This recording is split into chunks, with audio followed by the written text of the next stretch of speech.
Yeah, I think we might be more vain than we like to admit.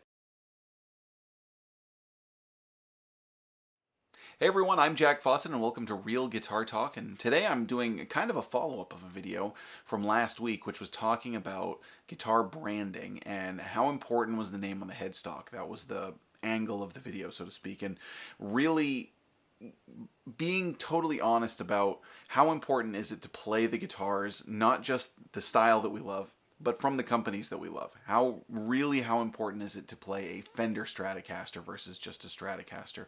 How important is it to play a Gibson Les Paul versus just a Les Paul? And we talked about some, real world times when having the right brand is significant, kind of again trying to be honest about the fact that there is something about the real thing, and what the real thing might be is somewhat subjective, but the idea that you're connected to history, you're connected to the artist that inspired you to play. And so that's not an insignificant thing. That was kind of the focus on that video. But one of the points that I brought up is how important is just the shape, and is that part of the branding? I think that is part of the branding in a way, the shape of the guitar. Now, it's a little bit different. It's different than just the straight up brand, obviously, but there's that's where it goes a little bit deeper, because first of all, there are only so many shapes you can do with a guitar. And the shapes of electric guitars that came out in the early days were so iconic.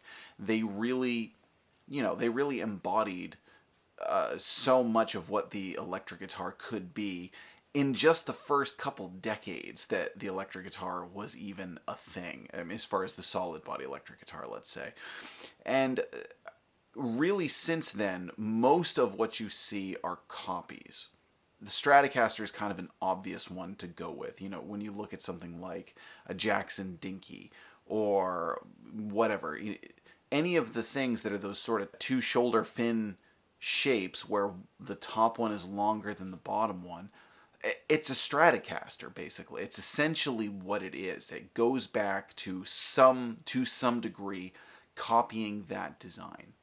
And today what I want to talk about is how important is that, and is it more important than even the sound of the guitar?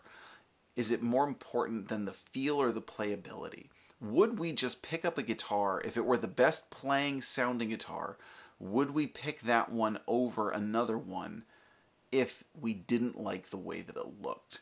And I think the answer to that, honestly, is no.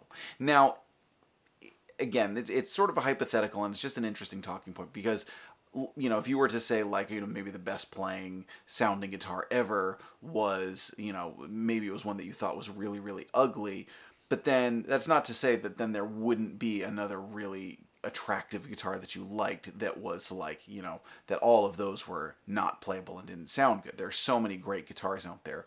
So I get that it's kind of a silly hypothetical in its own way. But my point is that I think we shop for guitars visually first.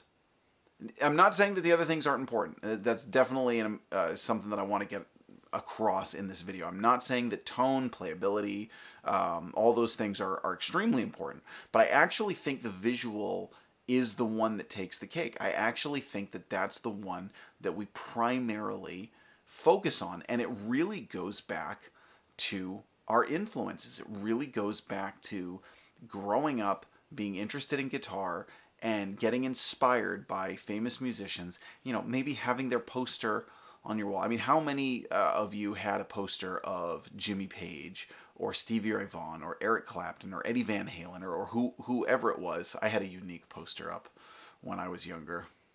And now I know what you're going to say. That's an inaccurate poster. I know. Jesus certainly would not have played an Explorer. He would have played a 335. It's a kingly guitar, but it's still modest. I digress. My point is that those images, and this is where it goes back to the branding too. The brand is more important than I think a lot of us like to care to admit. If you're playing Les Paul, the fact that it says a Gibson Les Paul makes it seem more like it's the pinnacle. It makes it seem more like you've climbed the mountain to get, or gotten past the dragon to get the gold that he's hiding. it's something about the fact that that was on the poster, that was on the image, that was on the DVD you were watching or the concert that you went to, was that this guy was playing this guitar. And if you don't get that guitar, somehow you haven't quite made it. That sort of gets deep into us. And I'm not saying we can't overcome it. I'm not saying it's good. I'm not actually either saying it's bad.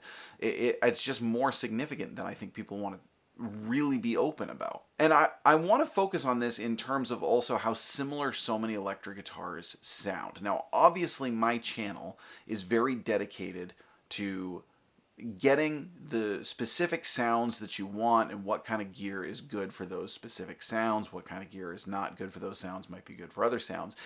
But we get so focused, I've talked about this in other videos too, we get so focused on nuance that sometimes we miss the big picture. And that's, again, also not a bad thing. I think if you're, particularly wanting to be a professional guitar player, you should find the perfect tool for the job.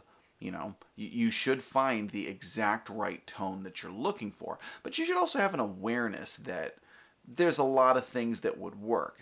Now, the example I want to use here is with the Gibson style guitars, because the reality is, particularly if you're using a lot of gain, you can make a Les Paul or an SG or a 335 or even an Explorer or a Flying V. You can make them sound very, very similar, near identical. And even though there are some, again, little nuance differences, and one might be better than the other, they are pretty interchangeable, if we're being really honest. Again, I'm not saying it's insignificant. Get the one that you like the best, the one that you think suits the tone, or gets the tone that you want to suit what you're doing the best, the one that you like the feel of. But you're also going to get the one that you like the look of. And that's the point. That's really what's going to separate those. Obviously, price is significant too, and a really nice SG costs a lot less than a really nice 335. So that's pretty significant. But the idea is that since the tones are so interchangeable, since the playability is very, very similar, you're probably going to get the one that you like the looks the best of. And again, the feel is important too. But if you were somebody who loved a Les Paul, if you loved Slash, if you loved Jimmy Page, if you loved these guys, you're probably going to have a harder time picturing yourself with an SG if you want to be like them. You can obviously play any of their music on those guitars, but this is where it kind of gets me. You might go, yeah, but the Les Paul, but that's what those guys played, and so I'm going to go with that one. I think that's really significant. I think we do that more than we like to say. Finish too. I mean that's one of the obvious ones. It's like, I have more than a few Stratocasters.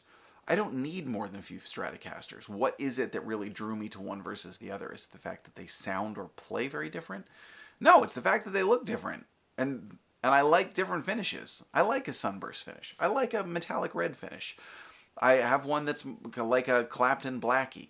It's not the signature one, but it's like it, and they all play and sound pretty much the same. There are little differences there, but they all sound and play pretty much the same. But I like having ones that look different. I like the way that the different finishes are. I have a seafoam green one, or it's a surf green one with a matching headstock. It's one of my favorite guitars. It's an awesome guitar. It's not that different.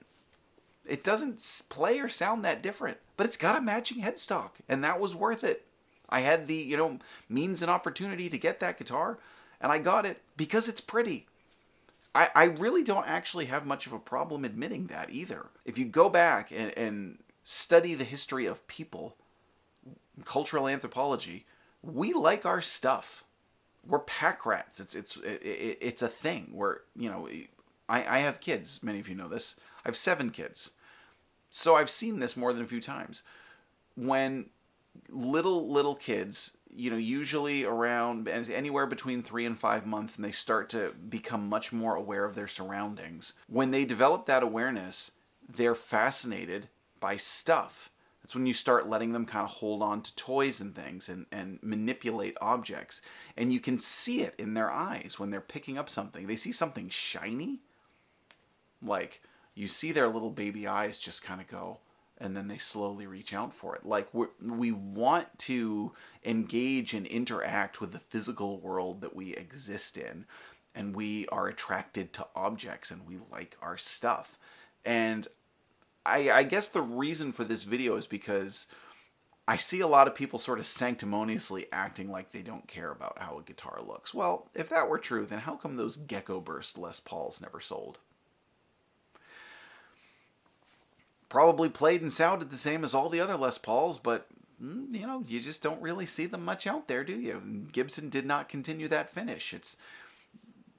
We're visually driven creatures. We're visually driven. We like our stuff. We like our images. We like feeling connected to the history of something, or in an own way channeling and showing off to the world who our influences are. If you go out playing a 335, there's a bit of a regalness to it. There's, with the F holes, there's saying something, there's a status to it. It's a more expensive guitar. It's got F holes, so that's almost conveying this message of like, I'm connected to the genres that built up to whatever I'm playing. Even if you're playing, metal or hard rock or something that's a bit more modern and a bit more edgy, you see that guitar and people might think like he has some kind of affinity for what came before that.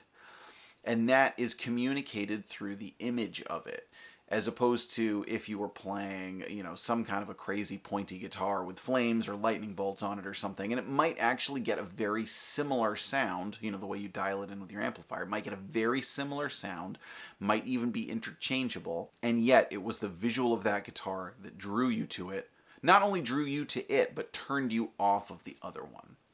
So, what do you think? How many of you will openly admit, because I am going to say, I'm going to make the bold statement here, we're visually driven, we buy stuff primarily because of its looks, even if the other things are very significant too, that's kind of the number one. I'm going to make that claim. Do you accept that claim? Do you dispute that claim? Are you someone who, no, I'm just going to play the guitar based on how it feels and sounds? I've already laid down a case against that, which I'm going to stand to, but please feel free to let us know in the comments what you think. I'm Jack Fossett. Remember to like, share, and subscribe, and we'll see you next time.